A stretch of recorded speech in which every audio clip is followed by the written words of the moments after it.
তাহলে মুই আর চুপ করো তুমি, তুমি কি করছো সেটা বলো, ভুলভাল না বুকে।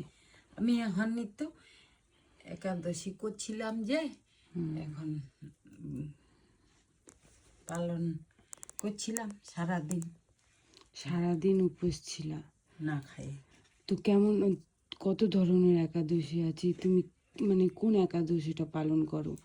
তুমি এর মানে রান্না করা জিনিস খেতে পারবে না, না রান্না করার জিনিস খাই না, শুধু ফলমূল রাত্রে আর সাবু খেয়ে শুয়ে পড়ো, তাই না?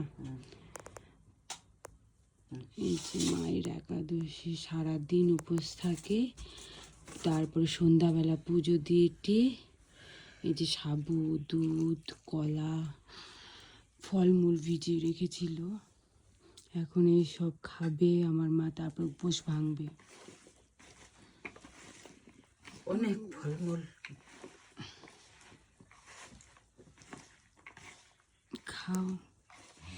এই যে ঠাকুর পূজা দেওয়া হয়েছিল, প্রতিদিন আমার মা পুজো দেয়। এখন তো আমাদের রায়গঞ্জের বাড়ি ফাঁকা আছে, তার জন্য এই যে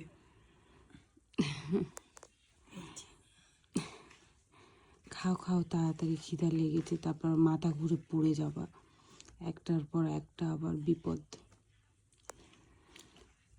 বুঝেছো? তাহলে খেয়ে নুক আমার মা। খাই তাহলে। সবাইকে বলছি, জানাই রাধে রাধে সবাইকে।